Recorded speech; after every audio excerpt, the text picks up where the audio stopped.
Olha aí, pessoal, estamos aqui recebendo a Lita Mogoff, que vai bater um papo com a gente sobre a Companhia Guarda-Chuva. Lita, bom dia. Bom dia. Muito obrigado por ter vindo. Eu que agradeço a oportunidade. Muito legal a sua presença, você é muito simpática. Mas explica pra gente, o que é a Companhia Guarda-Chuva, como é que surgiu a Companhia Guarda-Chuva? Eu fiz uma monografia na USP sobre memória política. Sou formada em psicologia política.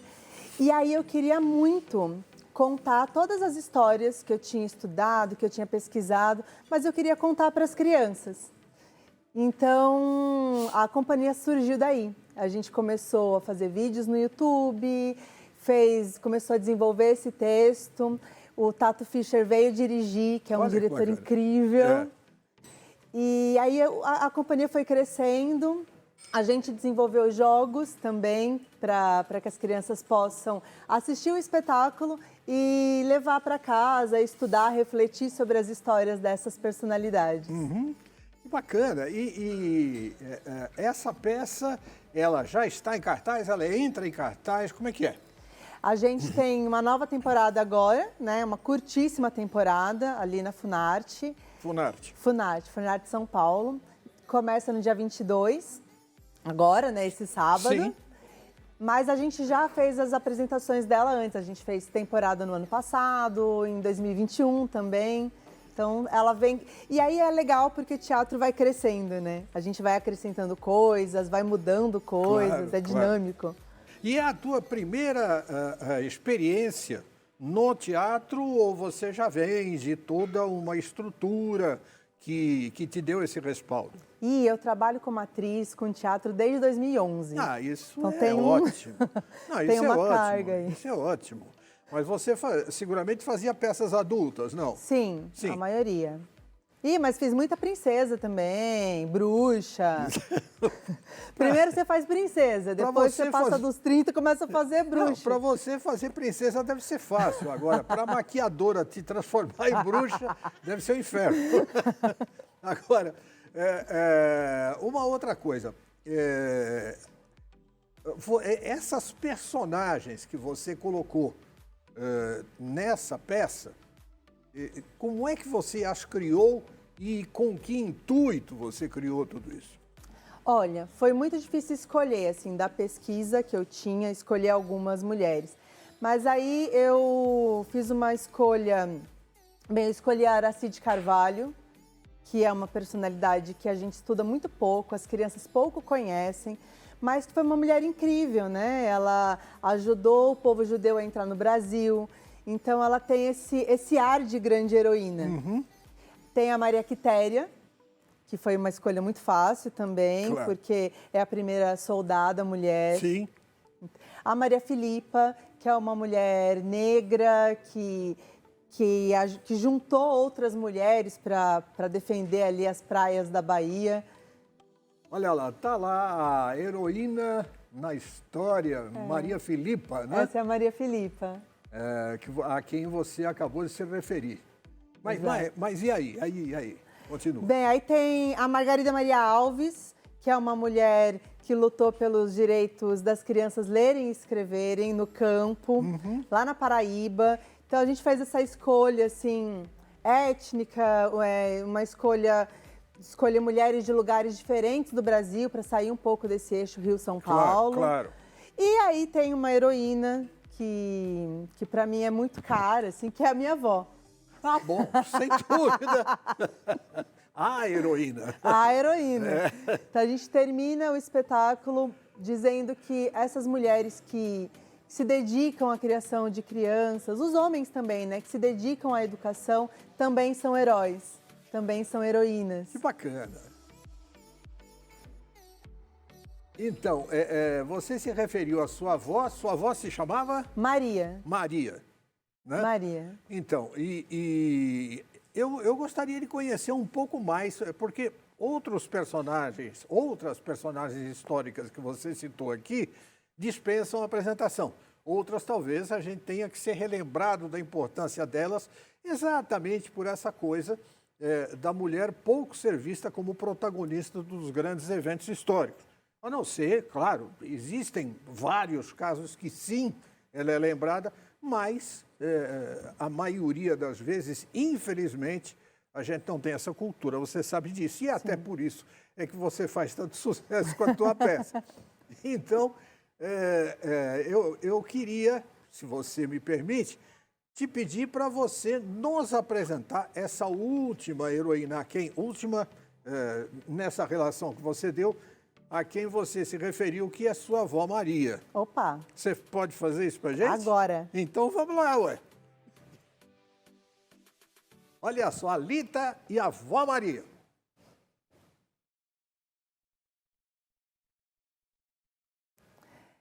As histórias dessas mulheres me enchem de inspiração e orgulho.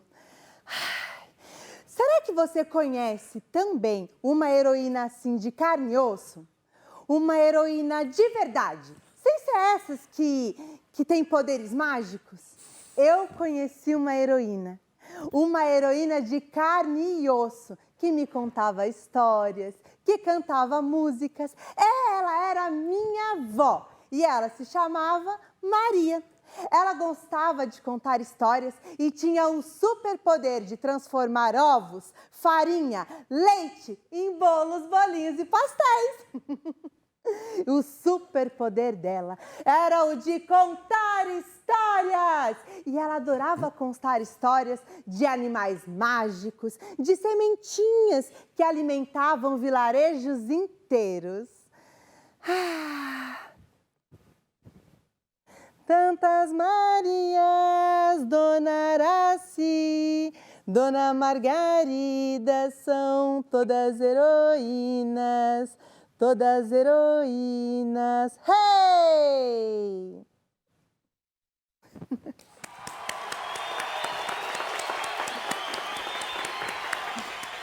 Lindo, lindo, lindo. Que homenagem bonita, poxa vida. E a sua avó está bem, é viva? Não, a minha avó faleceu há muitos anos já. Então ela não chegou a ver esse teu trabalho. Não, Que pena, que pena. Puxa vida. Não, mas ela certamente foi um mote para eu iniciar a pesquisa. Não, sem dúvida, tenho certeza disso. Agora, essa coisa de contar história para criança, você sabe que, principalmente na hora de dormir, nem sempre a gente é bem sucedido. Eu vou tentar contar o mais rápido possível, porque a entrevistada é você, não sou eu, mas é um testemunho meu só. Eu contava sempre histórias para minha filha na hora de dormir, né? Minha filha mais nova nasceu, eu já tinha 50 anos, né? E hoje ela tem 27, está com vida própria e tal, é uma designer respeitada aí no mundo. Mas, seja como for, ela era uma pessoa muito imaginativa. E aí, de vez em quando, ela estava quase dormindo e ela disse, pai, conta uma história. Eu sentava no chão do lado da caminha dela e começava a contar. Só que minhas histórias, elas vinham surgindo e eu ia despejando. Né? Então, tinha sempre um príncipe, um dragão, uma princesa, uma caverna, um rei, sei lá, né? Um bandido ou não. E aí o herói aparecia e aí ele dava um jeito de livrar, não sei o que lá, e ele já empurrava um, empurrava outro, e aí minha mulher ouvia uma barulhada dos infernos no quarto ao lado onde ela dormia, chegava lá, minha filha estava de pé na cama, fingindo que estava esgrimando com alguém que não existia, eu sentado no chão esperando, quase dormindo, né? Ou seja... Quando você contar uma história para uma criança, tenta que essa história seja para ela dormir, não para ela sair esgrimando feito uma louca, com a cortina, com o travesseiro. Esse era o meu erro e acabou. Mas acho que deu asas à imaginação dela, de qualquer forma. Certamente deu asas à imaginação. Sabe que a gente tem um canal no YouTube que conta histórias e aí talvez ajude quem queira contar história para os filhos, para as crianças, Sim. né? E aí o vídeo que mais tem acesso, que mais tem visualização, é o vídeo da Tarsila do Amaral. A gente conta a história da Tarsila. Sim. E essa importância dela, os quadros que ela fez, e sempre usando objetos ordinários, então assim, lápis de comuns, cor, absolutamente comuns. um chapéu. Então, a gente trabalha muito com isso, que não é diferente do que o que a sua filha fazia. Sim. Né? Não, de repente, a Tarsila aí, né? Então, mas é aquele negócio da criança se colocar no papel do herói e da heroína, de repente, né? Que é a primeira atitude que todos nós tomamos quando escutamos uma história, né? Você sempre se coloca do lado do protagonista, né? Você não vai ser exatamente o antagonista, mas era um barato e continua sendo até hoje. Até hoje a gente brinca com isso. O nosso diretor, o Ocimar, está me informando que nós temos um VT da Rita Lee com uma história. Vamos pôr no ar? Vamos. Essa menininha aqui se chama Rita Lee Jones. Ela nasceu no último dia do ano de 1947, 31 de dezembro de 1947. Sabe, a Rita Lee Jones era filha de um inglês. Ele era dentista. E este homem inglês não tinha Lee no nome. Mas ele queria muito homenagear um militar inglês, o Robert Lee. Mas a história do Robert Lee talvez eu conte outro dia. O que importa é que o pai da Rita Lee queria tanto homenagear esse militar que colocou Lee no nome das filhas. E a nossa Rita virou Rita Lee Jones.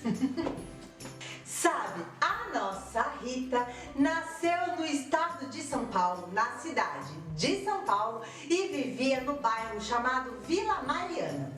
Lá no bairro da Vila Mariana, ela vivia numa casa que tinha um porão. Nesse porão tinha bastante espaço para ela brincar. Tinha até um pequeno palco onde ela fazia apresentações.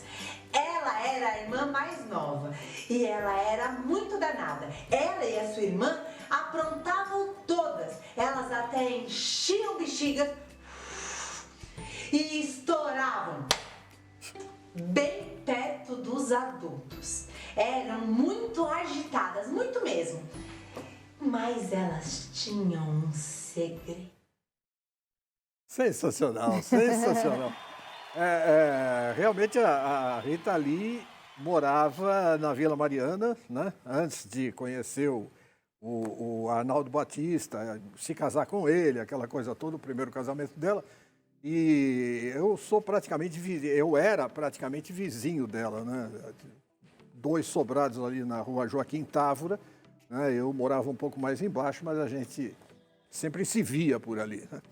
Mas a Rita Lee, infelizmente, nos deixou e é uma lembrança maravilhosa que você trouxe para colocar nesse rol, né, de grandes heroínas, né? Porque ela colaborou muito para que as mulheres pegassem esse protagonismo, pelo menos na história da música, né? Sim. De uma forma que nos Estados Unidos já existia, no Brasil existia, mas assim, casos esparsos. É uma da Dalva de Oliveira aqui, uma Dircinha Batista ali, sabe, era sempre muito mais esparso, uma Aracide Almeida, depois as mais modernas e tal, mas sempre muito, muito longe uma da outra e, de repente, a Rita Lee passou a ser um elo que congregava estilos e ela adorava isso, né?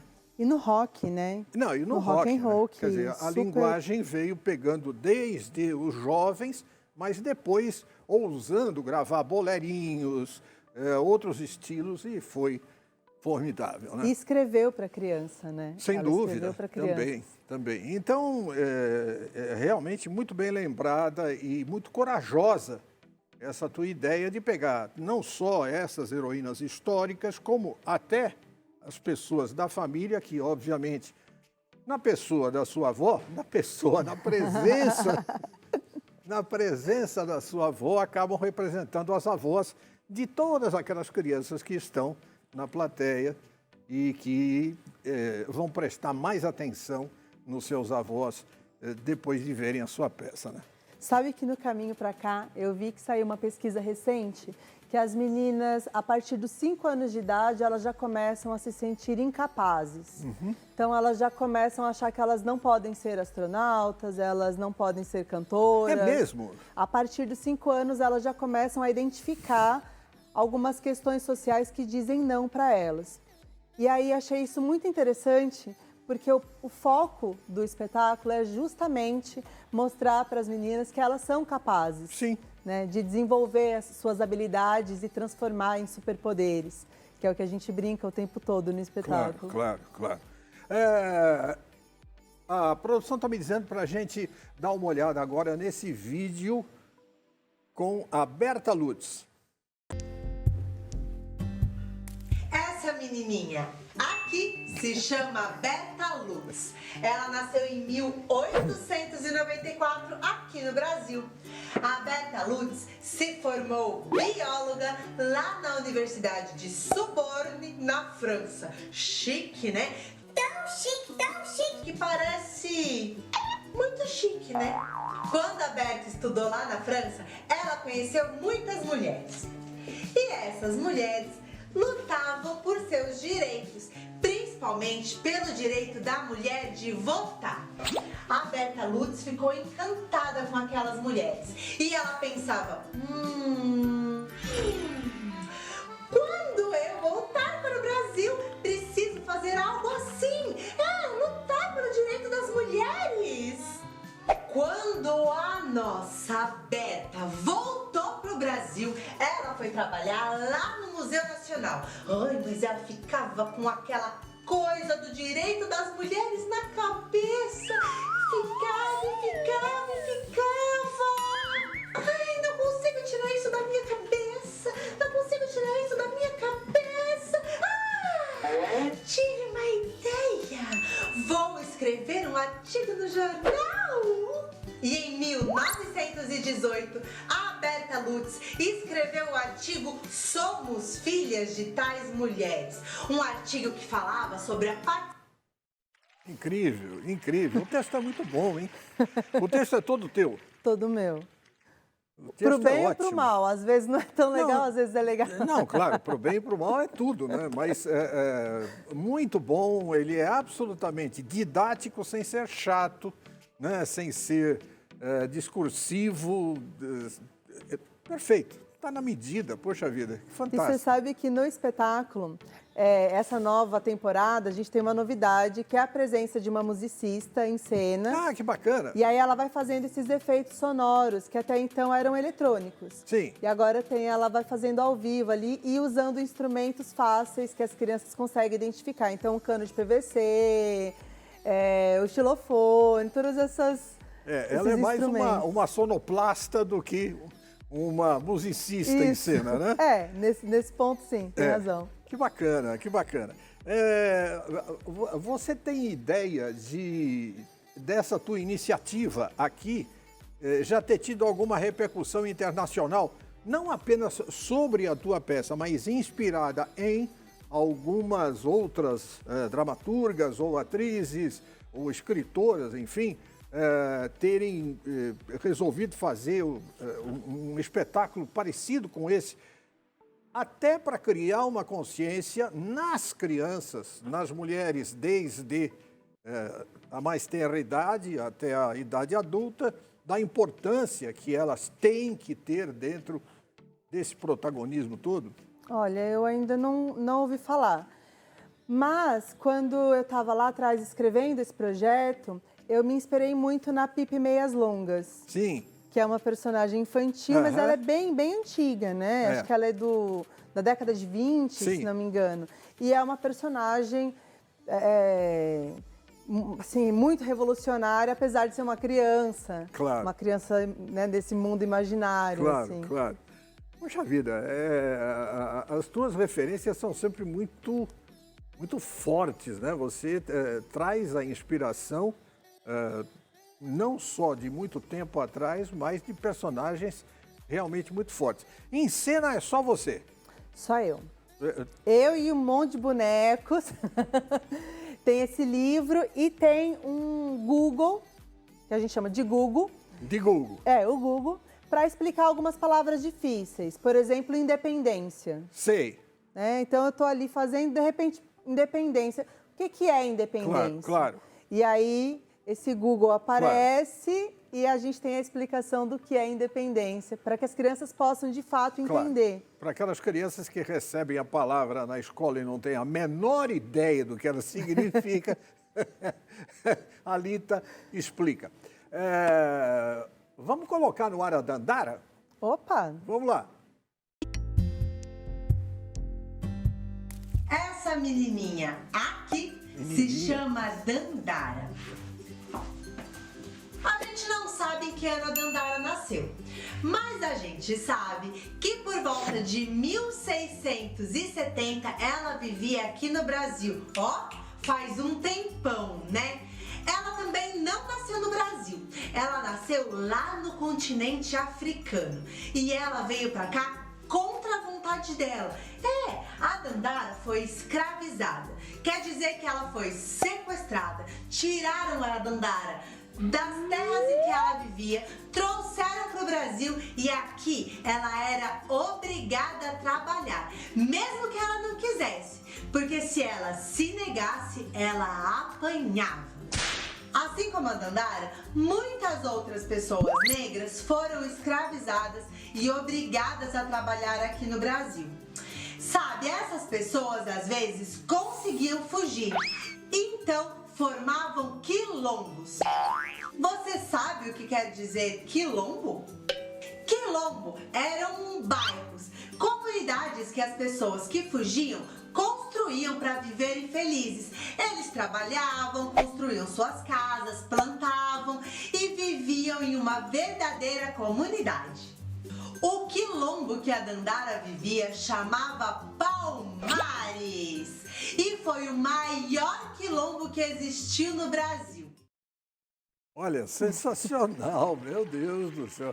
E a Dandara foi uma personagem heróica, né? Absolutamente heróica, não como símbolo do feminismo ou de alguma bandeira que possa se... Quer dizer, claro, da bandeira da liberdade, né? Da liberdade individual e dos direitos humanos de cada um de nós, tanto de mulheres, mas também os dos homens, né? E há quilombos que ainda resistem aí. Eu estava vendo ontem uma matéria da Folha de São Paulo, e uma matéria incrível, que se vocês puderem dar uma olhadinha na Folha de São Paulo, acho que de ontem, está sensacional. Não vou nem tentar dizer o que eles dizem ali, porque está simplesmente sensacional. Mas, Lita, dentro da tua família, quem é ator, quem é diretor, quem é produtor teatral, quem é que tem alguma tendência a essa área artística? Olha, a companhia é formada por mim, minha irmã Tamires Moura, que é ilustradora e produtora, e o meu companheiro Enio Cunha, que faz os nossos cenários, né? Também faz a edição dos vídeos que a gente viu. Mas a gente não tem, assim, na família, né? Grandes inspirações. Não né? temos. Não Quer dizer, temos. vocês não vêm com a veia artística da ancestralidade até agora, não? Não. Embora a vovó contasse muitas histórias então, e permeou, né? Mas ela não era uma contadora de histórias profissional. Sim. Não, mas de qualquer forma, eu acho que não há nenhuma necessidade para ela ser uma contadora de histórias profissionais, já que ela te inspirou tanto a ser quem você é hoje. A primeira pessoa, a primeira mulher que você resolveu homenagear, dentre tantas famosas, pegar uma que era conhecida na sua família, mas não do público-alvo, e ser a sua avó, caramba, sua avó deve ter sido uma pessoa realmente... com toda certeza foi uma pessoa extraordinária e com toda a veia artística do mundo. Ah, sim. Ela tinha uma habilidade de contar histórias enquanto ela... Hoje em dia ninguém mais faz isso, mas ela tinha uma coisa de escolher feijão. Ah, sim. Escolher feijão era uma coisa que todo mundo fazia naquela época, né? E aí ela tinha uma hortinha ali no fundo do quintal, ela tirava o feijão dali. Sei. E eu era muito pequena, então ela me sentava numa cadeira e ela ia contando história e separando o feijão da pedra, o feijão que era Isso, bom, o que não isso. era, quebrando aquela vagem. É. E ela ia fazendo os personagens ali com aquele Olha, material. Que coisa. Que era uma coisa que me deixava muito encantada. Assim. Pô, você quer uma veia artística maior que essa? Você transformar cascas de feijão, né, em personagens, né? Que coisa! E esses personagens seguramente não eram personagens históricos, eram personagens de uma história que ela ia desenvolvendo já. Ela ia inventando. Então, às vezes, não tinha um final. Às vezes ela entendi. ficava meio perdida ali. Acabava o feijão, Acabava o feijão, acabava a história. a história ficava sem fim, né? Morria todo mundo. E o melhor de tudo é que depois de contar a história, vocês comiam os personagens. Fantástico, né? Na verdade, ainda ia cozinhar, né? Demorava um pouco. É uma história heróico-troglodita. Né? Ela ia contando ali, de repente ela tinha outra coisa para fazer, depois eu termino. E se perdia para sempre. E não adiantava tentar lembrar, né? Não, porque ela não lembrava mais quem eram os personagens. Sim. Vó, você parou naquele quinto feijão que era um pirata.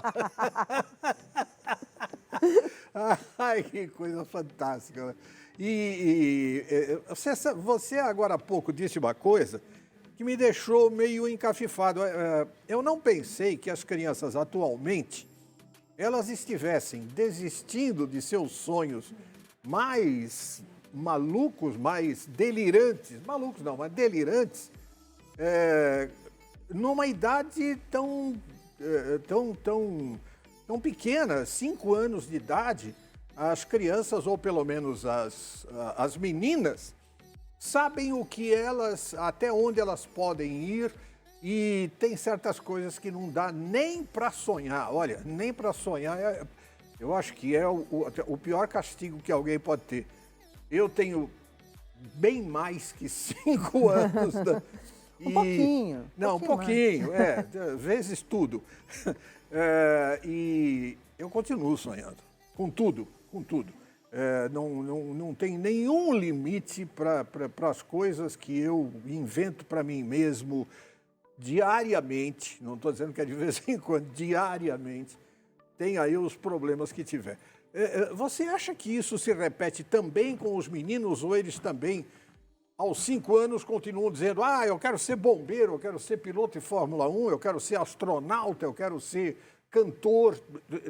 É mais comum os meninos, pela tua observação, obviamente, não desistirem tão cedo, ou só as meninas por causa desse bloqueio do protagonismo? Então, pela minha pesquisa, eu percebo que as meninas desistem antes. Claro que os meninos vão ser podados depois, né? Claro. Mas as meninas desistem antes, inclusive os meninos também. Por isso que é tão importante que eles assistam a peça também, não é só para meninas. Eles ajudam a podar as garotas. Então, numa brincadeira, quando a menina fala, eu vou ser o pirata. Você não pode ser pirata, porque você é menina. Então fica a pirata. Isso. Né? Não pode. Geralmente os meninos empurram as meninas para alguns personagens nas brincadeiras que às vezes elas não querem. Geralmente o personagem menos atraente, né? Sim. Ainda que seja um vilão, não será uma menina. Vai ser o pessoal do segundo time. Isso, e por isso que é importante trazer essas personagens que foram reais, então assim, de fato é possível, claro. para esse imaginário, para povoar aí essa imaginação de personagens fortes, capazes. Fantástico. Gente, vamos colocar no ar o Instagram da Lita. Vamos dar uma olhada lá? Olha lá, as fotos todas. As fotos são todas da peça, não? A maioria da peça. A maioria, né? Isso. Sim, eu tô vendo ali. Puxa vida, olha que bacana. Tem ali o Dia do Meio Ambiente, um espetáculo que a gente fez ao ar livre. As heroínas todas ali também, ou pelo menos boa parte delas, né? Olha que bacana. Os jogos educativos que a gente faz. Esses jogos são jogos boca a boca ou é tabuleiro? São Como é jogos de cartas e jogo de tabuleiro. Ah, cartas e tabuleiros. Olha que O bacana. jogo de tabuleiro, inclusive, foi feito para acompanhar o espetáculo. Sim. Então tem essas personagens do espetáculo. Bacana, muito legal, muito legal. Gente, qual é a forma de entrar em contato com a Lita para pedir para ela fazer espetáculos na sua cidade, você que é de uma cidade próxima a São Paulo ou distante de outro estado e que nós atingimos? O telefone está lá, né? Está aí embaixo, ali no rodapé do vídeo, está lá o telefone da Lita, né? Você pode Isso, entrar o em Instagram, contato, né? né? O E site, Instagram. que também é Cia Guarda-Chuva. O canal no YouTube, que pode usar à vontade, mostrar para os alunos. A gente atende muito escolas, inclusive levando o jogo e a peça. Então, vamos povoar esse imaginário de mulheres fortes. Então, você só não vai encontrar a sua avó no palco, onde quer que você esteja, se você for um neto desnaturado e não telefonar para a Lita. Não é isso? É isso. Ora, pipocas. Então é isso aí. Lita, queria agradecer muitíssimo a tua presença, foi muito legal, foi um papo assim, daqueles que deixa a gente mais leve, né? Eu sei que eu estou precisando emagrecer, mas mesmo assim eu já fiquei mais leve depois dessa nossa conversa tão gostosa e com uma heroína como você, que nos dias de hoje, com tantas vertentes para poder ganhar dinheiro, para poder se destacar de alguma forma no mundo empresarial ou no mundo artístico também, resolveu fazer aquilo que o teu coração e a tua mente determinaram. Respeitar todas as mulheres, sem nenhuma distinção, incluindo nelas ou fazendo com que elas sejam comparáveis à sua vó Maria. Obrigado. Eu que agradeço. Muito obrigado mesmo. E quando você quiser, o caminho é esse, você sabe. Estamos à disposição. Obrigada, Tá bom? Décio. Muito obrigada. Obrigado você. Gente, depois dessa descarga toda que nós tivemos aqui de tensões falando sobre esse assunto maravilhoso, eu só tenho a dizer que amanhã a gente está de volta. É uma ameaça também, tá bom? Então, tchau. Meu peito não é de silicone. Sou mais macho que muito homem.